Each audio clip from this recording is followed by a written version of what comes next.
Islamic उपदेशक जाकिर नाइक के NGO Islamic research foundation को एफसीआरए लाइसेंस रिन्यू करने में कथित गड़बड़ी के मामले में गृह मंत्रालय के एक जॉइंट सेक्रेटरी समेत 4 अफसरों को सस्पेंड कर दिया गया है। गृह मंत्रालय की जांच में सामने आया है कि जाकिर नाइक के खिलाफ जारी जांच के बावजूद उसके एनजीओ आईआरएफ के एफसीआरए लाइसेंस का रिन्यूअल किया गया, जो कि सरासर लापरवाही है। नायक पर युवाओं को आतंकी बनाने के लिए उकसाने, विदेशों से फंड लेकर उसका इस्तेमाल कट्टरपंथी विचार के प्रसार के लिए करने का आरोप है।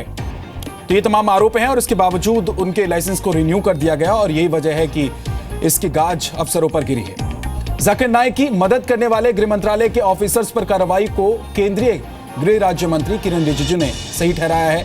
रिजिजू का कहना है कि इन अफसर्स ने सरकार के निर्देशों और नियमों का पालन नहीं किया।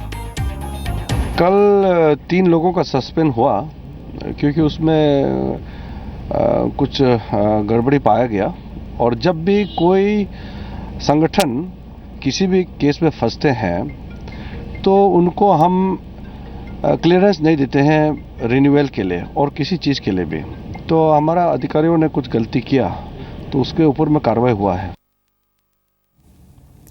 जाकिर नाइक के वकील मुबीन सोलकर का कहना है कि जाकिर की कंपनी का रिन्यूअल सही हुआ है और कानून के आधार पर हुआ है। वहीं जेडीयू नेता पवन वर्मा ने जाकिर नाइक के मामले में बीजेपी सरकार पर सवाल उठाते हुए कहा है कि सरकार कंफ्यूज है।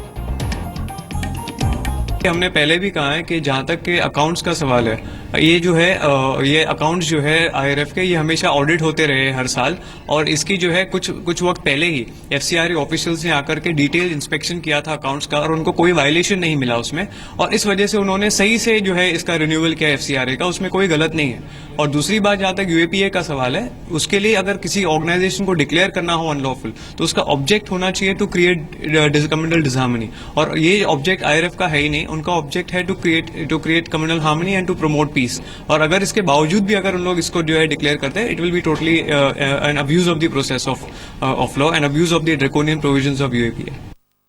I think it represents a certain confusion in the BJP government. And it's not uncommon here that the left hand does not know what the right hand is doing. On the one hand, we hear information that Mr. Zakir Naik is to be proceeded against under the law.